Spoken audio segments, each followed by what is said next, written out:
linnas wa bayyinatin minal huda wal furqan. Bulan Ramadan adalah bulan yang di dalamnya diturunkan Al-Quran sebagai petunjuk bagi manusia dan penjelasan-penjelasan mengenai petunjuk itu dan pembeda, yakni di antara yang benar dan yang batil. Yang dimuliakan barisan pentadbir yang dikasihi guru-guru kanan, guru-guru, anak-anak pelajar SMK Serendah yang dikasihi sekalian. Pertamanya, alhamdulillah, syukur kita kehadrat Allah Subhanahu wa taala kerana di kesempatan ini kita dapat bertemu di alam maya ini. Ustaz perkenalkan diri Ustaz dulu sebelum Ustaz panjangkan bicara pada kali ini. Nama Ustaz Amir Syaifuddin bin Zakaria. Ustaz berasal daripada negeri Kedah Darul Aman. Berumur 45 tahun, sudah pun berkahwin, mempunyai 5 orang anak. Ustaz di dunia pendidikan selama 20 tahun, bertugas sekarang ini di beberapa buah sekolah, tapi sekarang ini bertugas di SMK Putrajaya Presiden 14-1. Untuk pengetahuan semua, Ustaz adalah rakan sekuliah di Universiti Melaya bersama dengan Ustazah Wan Zawiyah. Terlebih dahulu Ustaz ingin mengucapkan terima kasih kepada Ustazah Wan Zawiyah yang menjemput dan meminta Ustaz untuk buat rakaman video untuk dimuatkan di dalam YouTube Sekolah Menengah Kebangsaan Serendah. Jadi di waktu yang mungkin dalam 45 minit ni, Ustaz akan berkongsi dengan warga sekolah SMK Serendah tentang satu tajuk yang selalu diulang-ulang setiap tahun, lebih-lebih lagi dalam bulan puasa ini, iaitu nuzul Al-Quran. Jadi terlebih dahulu marilah sama-sama kita mensyukuri nikmat Allah yang Allah Subhanahu Wa Taala kurniakan kepada kita, nikmat iman, nikmat yang paling besar, nikmat Islam, dan juga nikmat kesihatan. Allah panjangkan usia kita untuk kita sama-sama walaupun dalam keadaan yang diuji dengan pandemik COVID-19, tapi kita masih lagi diberi kesempatan untuk bertemu dan beribadah di dalam bulan puasa atau bulan Ramadan yang mulia ini. Setiap tahun kalau tak ada COVID-19 ni, kita akan jemput penceramah-penceramah daripada luar. Tapi oleh kerana kita diuji dengan pandemik ini, jadi kita tidak dibenarkan untuk panggil orang luar. Begitu juga dengan sekolah Ustaz pun sama. Setiap tahun apabila tibanya waktu bulan puasa, kita akan panggil penceramah untuk berceramah tentang bab ataupun tentang tajuk yang sangat penting ini. Okey, anak-anak sekalian, warga sekolah SMK Serendah, Ustaz nak mulakan bicara kita tentang tajuk ini, okey, dengan nuzul Al-Quran. Perkataan itu sendiri, perkataan nuzul itu sendiri, nuzul diambil daripada perkataan nazala, daripada bahasa Arab, iaitu turun. Maksud nuzul, nazala ni maksudnya dia turun. Jadi Ustaz ada tulis sedikit, okay, turun ni maksudnya turun daripada mana? Al-Quran ni turun daripada mana? Al-Quran adalah kalimah Allah yang suci, kalam-kalam Allah yang suci, yang Allah simpan di satu tempat namanya Lauh Mahfuz. Kalau anak-anak boleh buka Quran, buka surah Al-Buruj, hujung sekali, fi lauhim mahfuz. Disebut tentang tempat Lauh Mahfuz, di satu tempat. Jadi Allah Subhanahu Wa Taala turunkan Al-Quran tu, yang asalnya duduk dekat tempat Lauh Mahfuz ni, diturunkan ke Baitul Izzah. Baitul Izzah ni mana? Di langit dunia. Langit kita ni berlapis-lapis. Jadi langit yang terakhir yang berdekatan dengan dunia ni dipanggil Baitul Izzah, langit dunia. Satu tempat namanya Baitul Izzah. Jadi penurunan Al-Quran tu dia berlaku sekaligus, semua sekali. Pada malam Al-Qadr yang Allah sebut dalam Quran yang selalu kita dengar, inna anzalnahu fi lailatul qadr wa ma adraka ma lailatul qadr. Lailatul qadri khairum min alf syahr. Tanazzalul malaikatu war ruhu fiha biidzni rabbihim min kulli amr. Salamun hiya hatta matla'il fajr. Okey, kita baca selalu surah Inna Anzalna. Surah Inna Anzalna, surah tu sebenarnya surah tu namanya Al-Qadr. Okey, menceritakan tentang penurunan Al-Quran secara sekaligus, yang mana Allah Subhanahu Wa Taala bersempena dengan penurunan tu. Allah berkati malam tu. Allah berkati malam tu, dan Allah Subhanahu Wa Taala kurniakan pada malam tu satu kelebihan yang sangat besar. Yang pertama, berlaku pada bulan Ramadan, dan Allah pilih dalam tempoh sebulan dalam bulan Ramadan ada satu malam yang sangat istimewa yang namanya Lailatul Qadar. Lailatul Qadar. Lailatul Qadar. Pada malam inilah Allah Subhanahu Wa Taala turunkan Al-Quran secara sekaligus.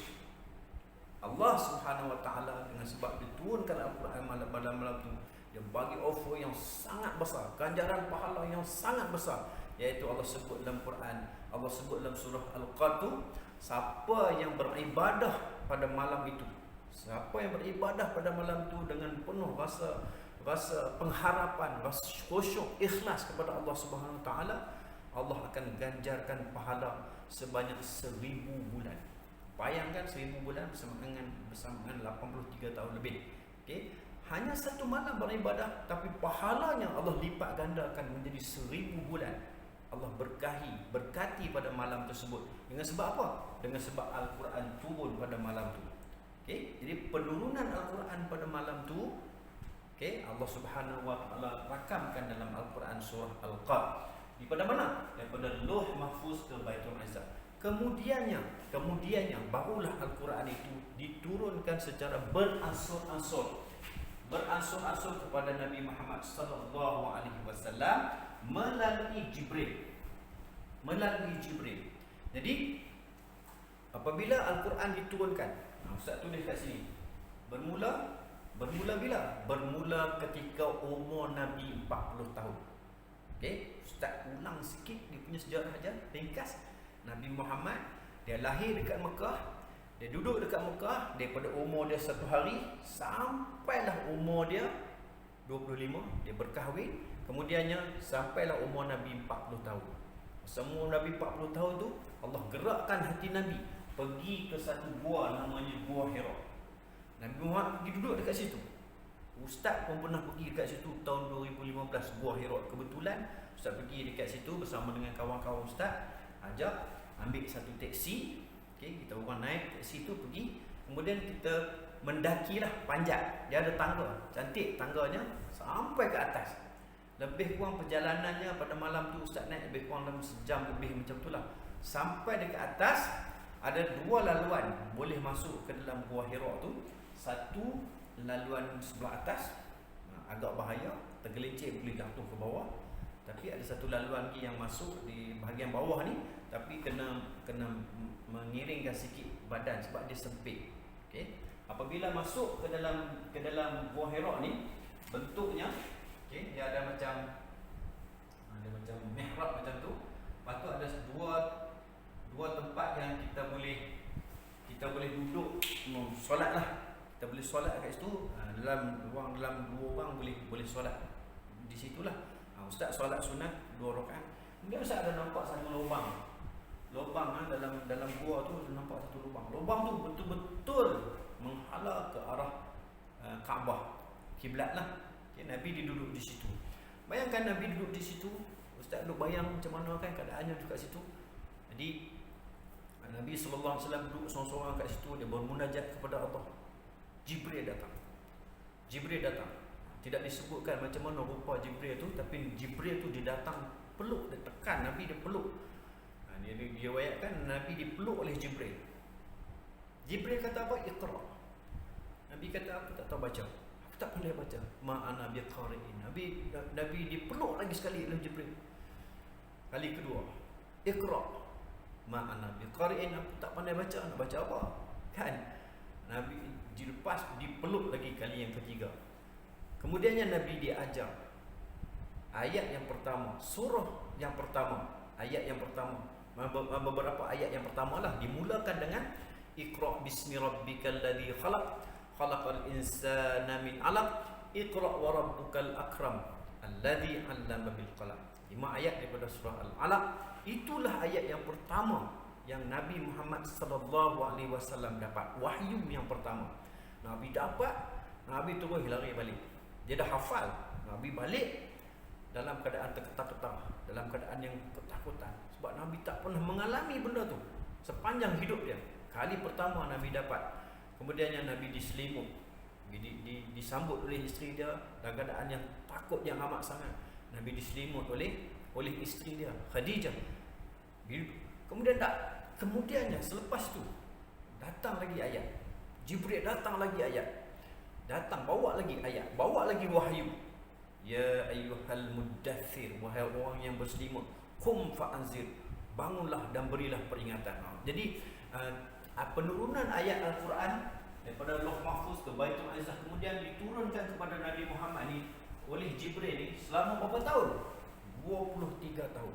Maknanya start daripada umur Nabi 40 sampai umur Nabi 63 tahun, Jibril ni dia datang dekat Nabi, turunkan wahyu. Okay, turunkan wahyu. Jadi dalam proses penurunan wahyu ni dia ada beberapa kaedah yang disebutkan. Okay, Ustaz bacakan sedikit dia punya kaedah penurunan wahyu. Yang pertama, Jibril dia datang dalam rupa bentuknya yang asal. Ada juga, okay, Nabi jumpa dengan Jibril dalam rupanya yang asal. Itu yang pertama. Yang kedua, Jibril datang menyerupai seorang lelaki. Nabi diajar oleh lelaki itu, yang Jibril itulah yang menyerupai lelaki itu. Nabi diajar ayat Al-Quran lah, suruh hafal. Lelaki ajar. Lelaki itu siapa? Jibril lah, dia menyerupai lelaki. Ada juga penurunan Al-Quran ni dalam bentuk gemerincing loceng. Gemerincing, dia punya bahasa dia gemerincing, bunyi loceng kecing tu. Okey, datang dalam bentuk yang macam tu. Jadi Nabi ni bila dia menerima cara tu, dikatakan bahawa cara tu adalah cara yang paling berat sekali. Okay, ayat Quran ni ada yang berat, ada yang ringan. Nabi dapat melalui cara gemerincing loceng ni, bunyi loceng ni, dikatakan bahawa cara itu adalah cara yang paling berat lah. Kalau Nabi duduk atas unta tu tengah jalan, unta tu boleh stop, berhenti, terduduk dia. Pasal apa? Pasal beratnya ayat-ayat yang diterima oleh Nabi SAW. Yang ketiga, yang keempat, Nabi dapat ayat Al-Quran dengan cara apa? Dengan cara Jibril dia masukkan terus ke dalam hati Nabi. Jibril dia masukkan terus ke dalam hati Nabi. So proses dapat ayat Al-Quran ni Nabi tak tulis, Nabi hafal. Jibril datang bawa Nabi hafal, Nabi ingat, Nabi kodkan dalam kepala dia, dalam ingatan dia, dalam hati, dalam dada dia, dalam dada Nabi Muhammad SAW. Semua sekali ayat Al-Quran. Okay, sebuah Al-Quran tu selama tempoh 23 tahun. Okay, 23 tahun. Okay, selama tempoh 23 tahun, okay, kita kena faham 23 tahun. Ada tempoh yang Nabi duduk di Mekah, ada tempoh yang Nabi duduk di Madinah. Duduk di Mekah ni, Nabi duduk di Mekah ni selama 13 tahun. Kemudiannya Nabi berhijrah pergi ke Madinah, dan Nabi tinggal di Madinah selama 10 tahun sebelum Nabi diwafatkan oleh Allah Subhanahu Wa Taala. Jadi kalau sebelum hijrah dipanggil ayat Makkiyah. Kalau anak-anak tengok dalam Quran ada perkataan Makkiyah, surah itu diturunkan di Mekah. Kalau dia sebut surah tu Al-Madaniyah, dia ada tulis dekat Quran tu, cuba belik-belik tengok, dia ada tulis. Kalau Quran ditulis perkataan Madaniyah, maknanya ayat itu diturunkan di Madinah. Nabi sepanjang hidup dia hanya ada 2 tempat saja dia duduk, satu di Mekah selama 13 tahun. Kemudiannya Nabi berhijrah pergi ke Madinah, Nabi tinggal menetap di Madinah selama 10 tahun. Nabi wafat pun di Madinah. Okey. Baik anak-anak sekalian, ini sepintas lalu sejarah tentang penurunan Al-Quran. Sekali lagi Ustaz ulang, daripada Lauh Mahfuz pergi ke Baitul Izzah di langit dunia sekaligus pada malam Lailatul Qadar, bulan puasa. Kemudiannya Dikatakan juga bahawa penurunan kali pertama itu pun berlaku pada bulan puasa. Kali yang pertama tu kepada Nabi Muhammad SAW di Gua Hira itu pun dikatakan berlaku pada bulan Ramadan.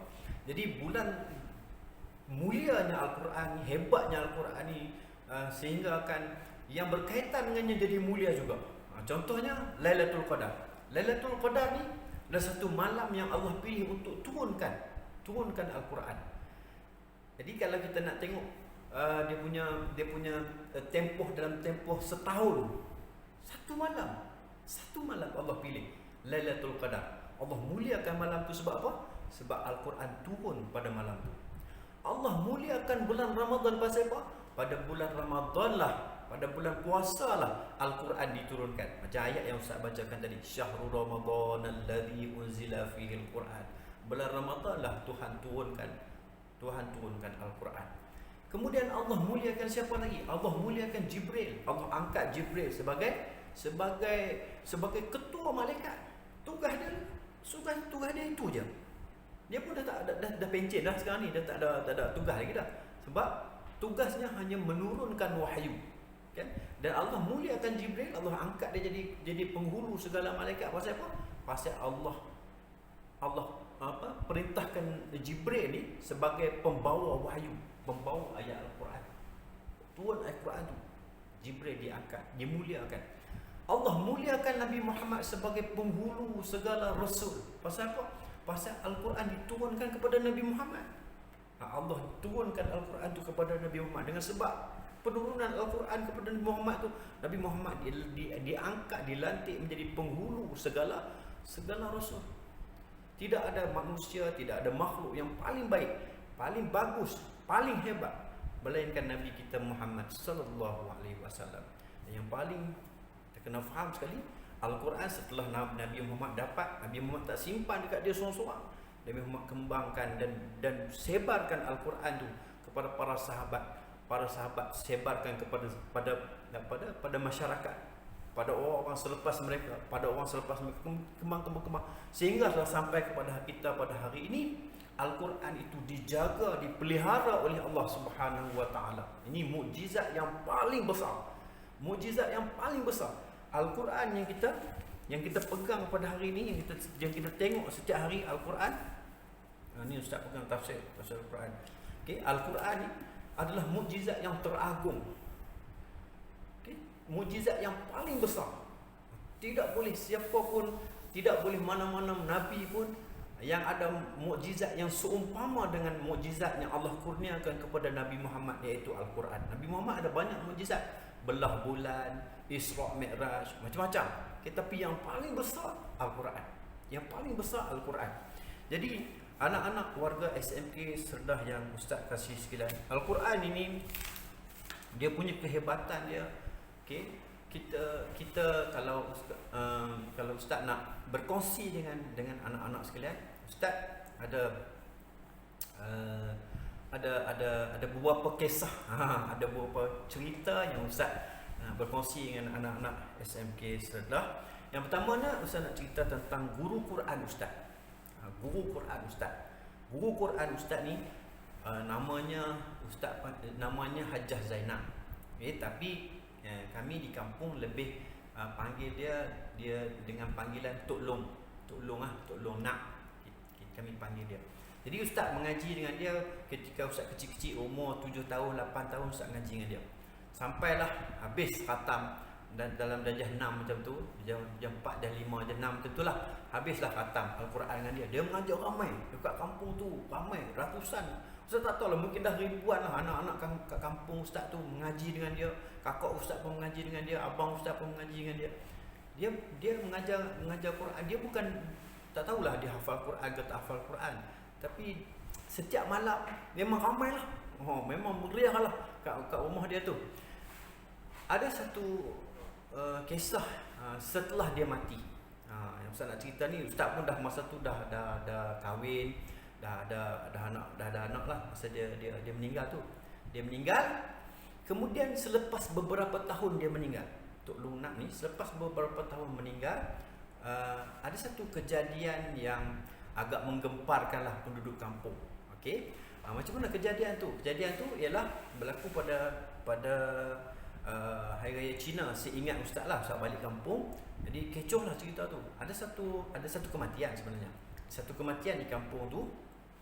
Jadi pihak masjid ni panggil lah penggali-penggali kubur ni. Jadi dia orang pun check, tengok kawasan semua dah clear, kosong apa semua dekat tanah perkuburan tu. Dia orang pun start korek kubur, korek liang tu kan, korek lubang kubur tu. Bila korek sampai satu peringkat, dia tiba-tiba terkena dengan satu objek. Apabila diselidik, rupanya objek yang terkena dengan alat korek tu, cangkul dia orang tu, jenazah. Jadi dia orang pun kuis lah, macam kuis lah, tengok dia macam tersilap. Maknanya dia bukan tak check masa nak tu, sebab memang tanah tu dia dulu kan batu nisan tu dia buat dengan batu biasa aja, dia tak ada macam sekarang ni. Dulu letak batu sungai macam tu aja. Jadi bila dia orang ni dah sampai kat bawah tu, dia orang pun cek, siapa punya kubur ni? Siapa punya jenazah ni?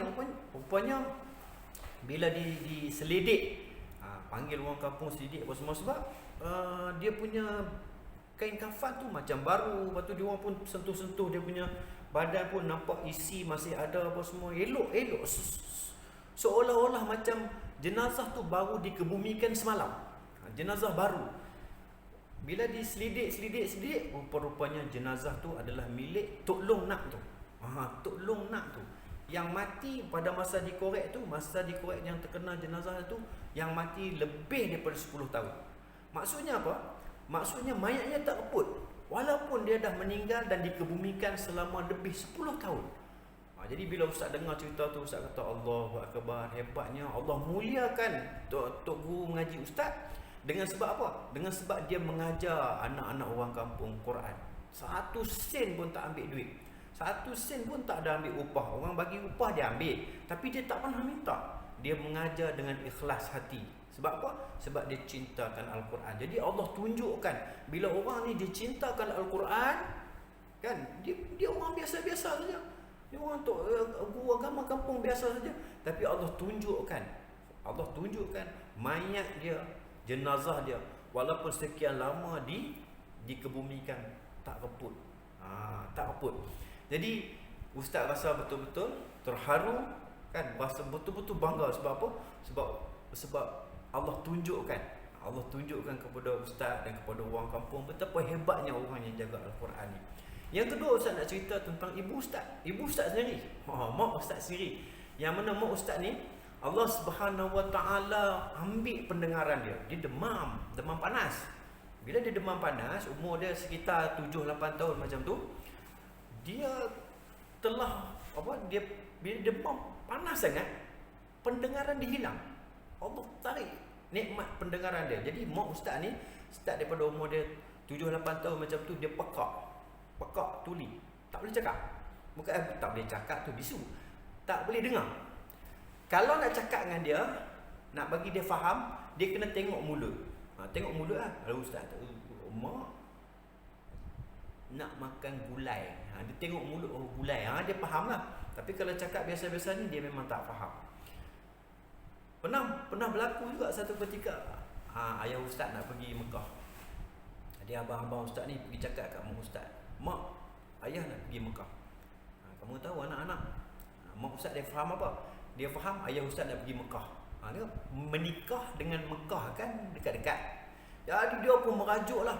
Dia merajuk, dia buat hal dia tak peduli apa semua. Dia merajuk lah sebab dia ingat ayah ustaz nak pergi menikah. Sebenarnya bukan nak pergi menikah, nak pergi Mekah. Sampailah ayah ustaz ni dah naik kapal terbang dah, baru dia orang kata apa? Dia faham. Dia baru dia nak pergi Mekah rupanya. Mak ingat saya nak menikah tu yang mak marah. Nampak tak? Dia tak dengar. Tapi kan ada satu kelebihan mak ustaz ni. Kamu anak-anak cuba bayangkan, mak ustaz dia tak pernah pergi mengaji. Dia mengaji pun sekejap je. Masa dia dengar tu dalam setahun macam tu, jadi dia punya bacaan Al-Quran dia tak bagus, sangat lemah. Baca satu ayat pun, ya Allah, punyalah lama, macam Ustaz nak tunggu ni, mau baca slownya. Alif lam mim dzalik dzalikal kitab. Sementara nak habis satu baris tu, ya Allah. Tapi mak ustaz ni, dia tak pernah pun setiap kali selepas solat dia tak sentuh dan tak pegang Quran. Dia mesti akan pegang Quran.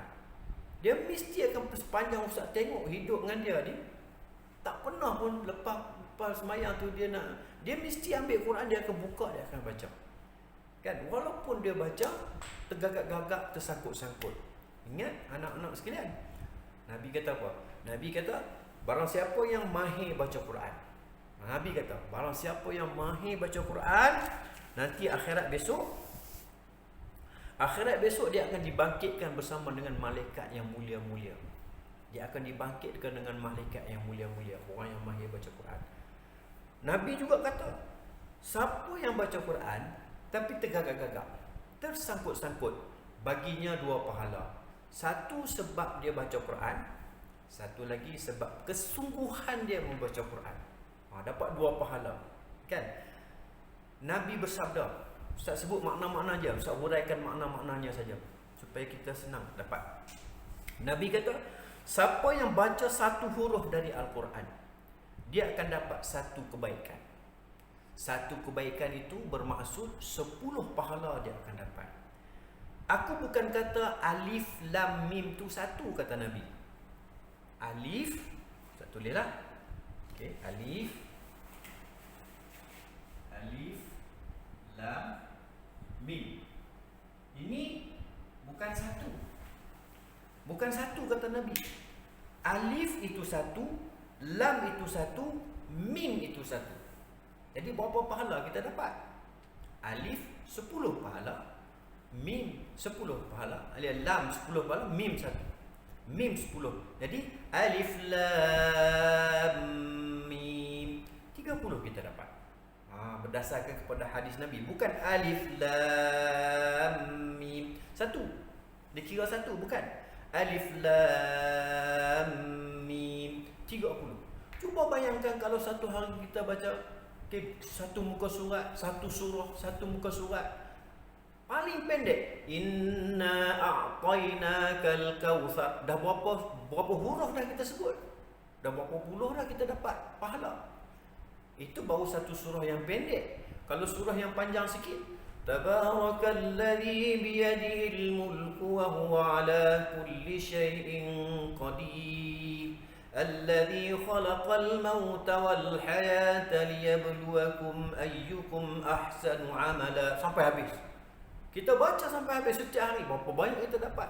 Kalau orang yang rajin lagi, dia baca sampai 2-3 muka surat satu hari, setiap kali. Jadi mak ustaz ni, dia baca setiap hari. Tapi dia tak boleh baca banyak lah, pasal dia tergagap-gagap, dia tersekat-sekat. Tapi untuk dia berapa pahala? 2 pahala. Satu dia bersungguh-sungguh, satu dia baca. Sehingga akan satu hari, saya nak cerita dengan kamu, anak-anak sekalian SMK Serendah, peristiwa tu berlaku pada dekat-dekat nak raya. Ada 1 tahun tu, dekat-dekat nak raya, arwah mak ustaz masih ada. Ustaz balik kampung bersama dengan keluarga-keluarga, adik-beradik yang lain, semua balik kampung berkumpul. Bila berkumpul kat kampung ramai-ramai, tiba-tiba nampak dalam rumah tu ada lebah. Beberapa ekor lebah lah, ada dekat lampu, ada dekat kipas, berterbang-terbang kat dalam ruang tamu tu.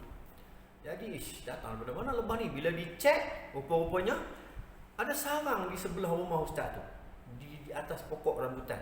Agak tinggi lah, tapi agak besar sarang tu. Tak tahulah berapa hari dah dia buat, dia bertapak kat situ. Jadi bila dah tengok sarang tu, jadi ayah ustaz ni, dia kata, kita kena halau ni. Cara dia macam mana? Kita kena cari galah buluh, galah buluh yang panjang tu. Kemudian kita akan letak kain ke ataupun guni bulu tu, okey, guni ikat di hujung.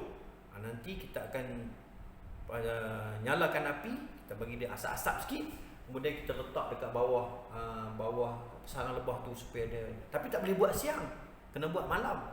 Jadi setelah cari galah apa semua, dah siapkan alatan-alatan dia untuk menghalau, letak dulu situ.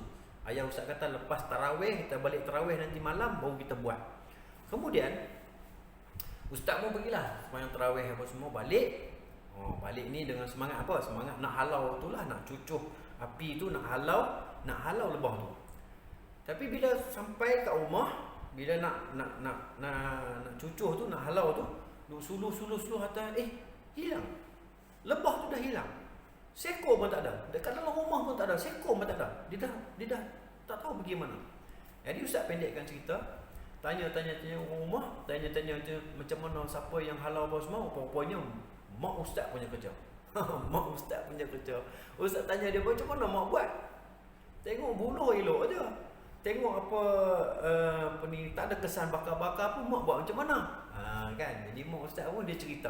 Dia kata dia baca lepas Isyak, sebelum tarawih tu dia dah baca Quran sikit. Dia solat rumah.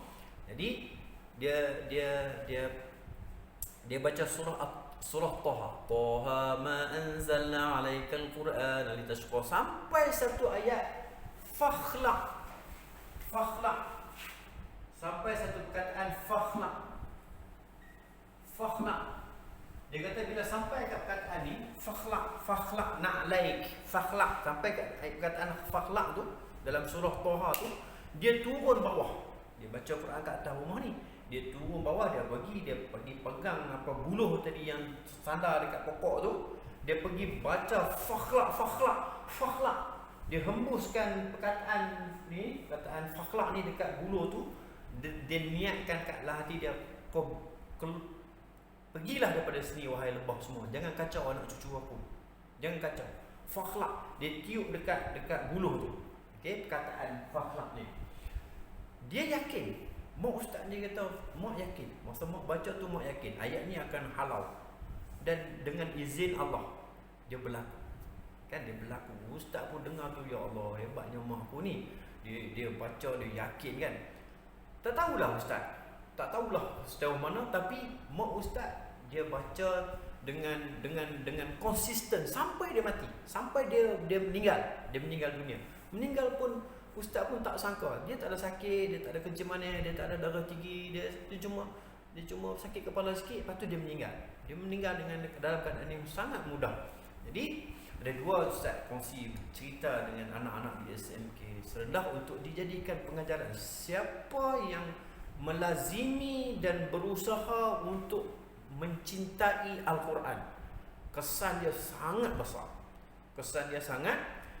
besar. Jadi anak-anak sekalian, Al-Quran ni kalau dalam hadis Nabi kata apa? Baca. Iqra'ul Quran. Nabi kata, Iqra'ul Quran fa innahu ya'ti yaumal qiyamah syafi'an li ashabi. Nabi kata, bacalah Quran. Nabi pujuk kita, bacalah Quran. Sesungguhnya Al-Quran itu dia akan datang pada hari kiamat nanti dalam keadaan syafi'an. Syafi'an ni maksud apa? Dia akan tolong kita, dia akan memberi syafaat kepada kita, dia akan bantu kita dalam keadaan kita di padang mahsyar, hopeless dia panggil kan, dalam keadaan genting, panas kan, panas terik apa semua, dikatakan matahari sejengkal atas kepala.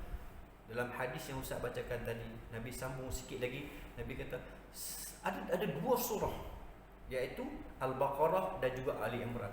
Siapa yang suka baca Al-Baqarah, siapa yang suka baca Ali Imran, dua surah ni dia akan datang pada hari kiamat nanti di padang mahsyar tu.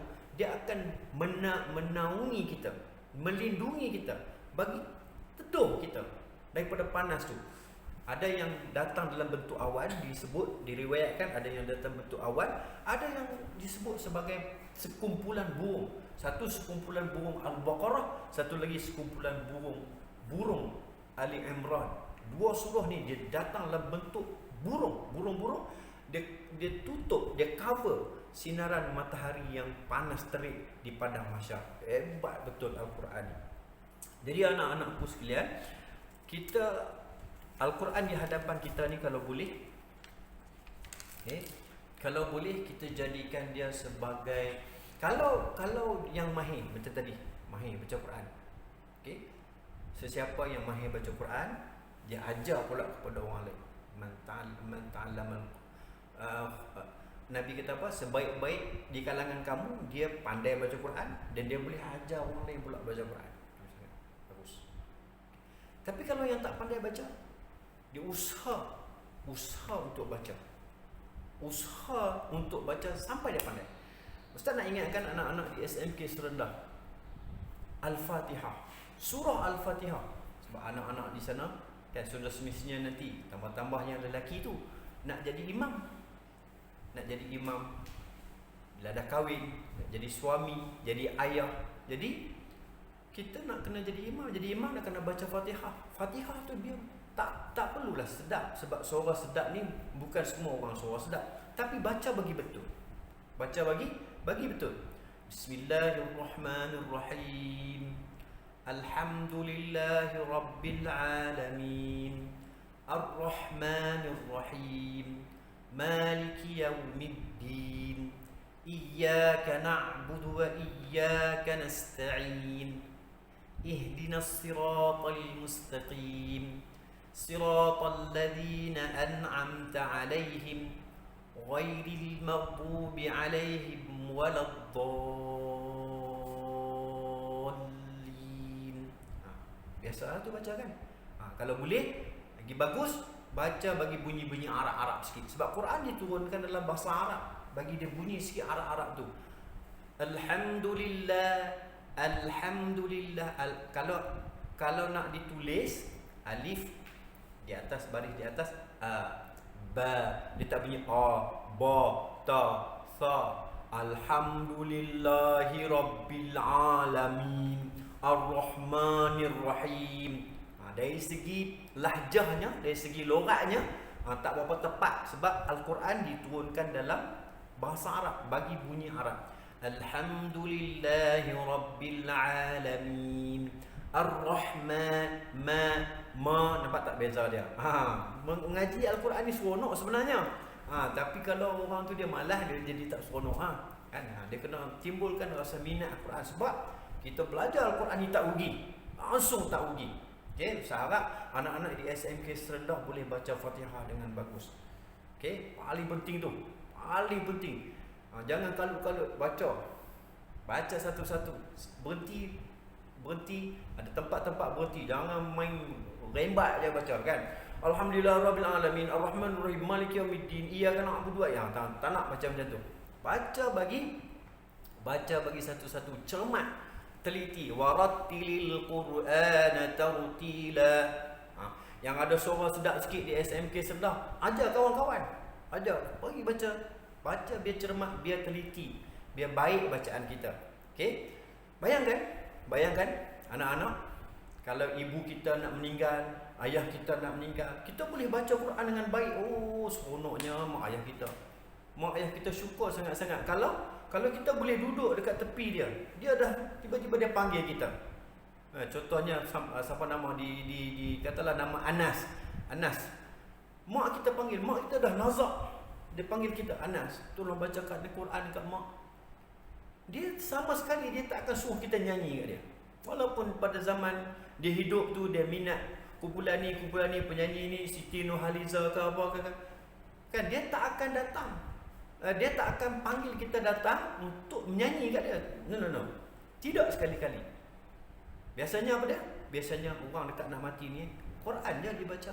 Bayangkan kalau anak macam kita boleh duduk dekat tepi dia baca Quran.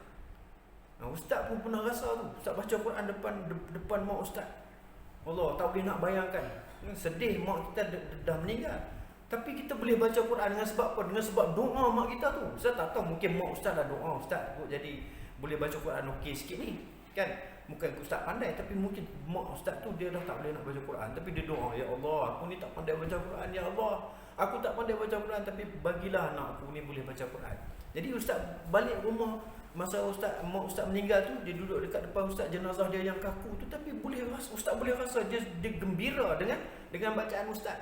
Kamu pun anak-anak di SMK Serendah, nanti kalau mak kamu nak meninggal lah, contoh ada pun dah meninggal, ambil Quran, duduk dekat tepi dia, buka apa-apa, bacalah surah apa pun, tapi baca dengan cermat tu kan. boleh menyebabkan mak kita yang sakit nak mati ni, dia boleh kurang sakit dia tu, boleh sembuh. Quran adalah syifa, ubat, rahmat. Baca dekat mak kita. Ustaz nak ingatkan. Jadi untuk guru-guru yang ada anak, paksa. Ustaz guna perkataan paksa anak kita baca Quran. Pasal apa kita akan mati? Ustaz pun akan mati. Ustaz nak anak ustaz mai duduk kat tepi ayah semua. Mai. Baca Quran. Tolong baca Quran dengan ayah. Tolong perdengarkan bacaan Al-Quran kamu. Ayah nak mati dah ni. Ayah sakit ni. Tolong ringankan kesakitan ayah ni. Bacalah Quran. Takkan nak suruh anak kita menyanyi, kan? Ataupun nak main muzik. Tak. Kita nak anak kita baca Quran dengan kita. Alhamdulillah. Kalau kita boleh baca Quran dengan baik, anak-anak boleh baca Quran dengan baik, boleh duduk dekat tepi mak tu. Mak, ni Anas nak baca Quran dengan mak ni. Mak dengar. Mak duduk. Kamu pun mulakan. Bismillahirrahmanirrahim. Yasin wal Qur'anil Hakim. Innaka laminal mursalin ala siratim mustaqim. Tanzilal azizir rahim. Bayangkan ibu kita yang dengar, Allahu Akbar, ringan kesakitan dia, hilang rasa sakit nak mati dia tu. Jadi ustaz nak ingatkan diri ustaz pun tak pandai masa lagi belajar. Ustaz pun paksa anak ustaz, tegas dengan anak ustaz. Quran mesti kena baca setiap hari. Kalau boleh selepas solat, baca Quran. Quran inilah yang akan menyelamatkan kamu di akhirat nanti. Quran inilah yang akan menjadi penolong kamu di akhirat nanti. Bukan ustaz kata, Nabi kata, Allah kata. Allah bagi jaminan. Siapa yang jaga Quran, Allah akan jaga dia. Jaga. Ustaz nak pesan kat ustaz nak pesan kat anak-anak di SMK Seranda. Mari kita rebut peluang dalam bulan Ramadan yang sangat mulia ini, yang penuh dengan segala ganjaran pahala berlipat-lipat kali ganda. Siapa yang baca Alif Lam Mim tadi? Kan? Alif Lam Mim. Kalau bulan biasa dapat 30, bulan Ramadan 300. Allah gandakan pahala di bulan Ramadan. Jadi rebut peluang bulan Ramadan ni. Sebab bulan Ramadan ni kita tak tahu dah, adakah bulan Ramadan ni bulan Ramadan yang terakhir untuk kita. Wallahu alam. Ustaz baru minggu lepas, kawan ustaz satu sekolah dengan ustaz satu blok. Dia sekolah rendah, ustaz sekolah menengah, tapi kita orang duduk dalam satu kompleks. Okay, dia sakit. Buat pembedahan.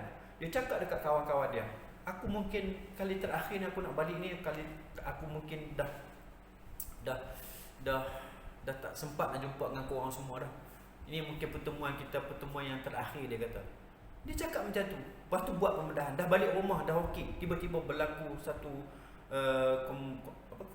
dia panggil apa, infection macam mana tu lah, jangkitan kuman, tak tahu lah istilah apa, tapi selepas tu dia masuk sekali lagi ke hospital dan Allah ambil nyawa dia. Okay? Tahun lepas ustaz ingat masa PKP, kita duduk kat rumah kan, kawan ustaz daripada Ranau entah mesej kat ustaz melalui Facebook. Mesej hari raya lah, selamat hari raya, apa semua dia cakap dengan ustaz. Ustaz pun Ustazah Wan Zawiyah pun kenal. Jadi masa hari raya tahun lepas tu kita berbalas-balas mesej dalam Facebook. Dia kata, "You datanglah sini ke Ranau ni." Dia kata dia nak raikan ustaz lah, datang pergi mancing dekat laut apa semua kan. Berseronok, cerita hari raya, sempena hari raya.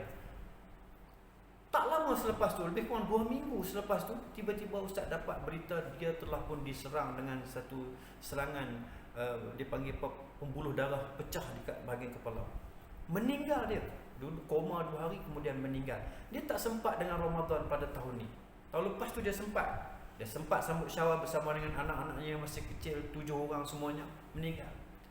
Begitu juga dengan satu kawan lagi pun cakap dia meninggal sebab COVID-19. Dia bagi satu video, dia tunjuk dalam video. Yang ni ustaz tak apa kenal, tapi satu universiti lah dengan ustaz. Dia buat satu video, dia kata, sahabat-sahabat sekalian, Ramadan kali ni kemungkinan besar adalah Ramadan saya yang terakhir.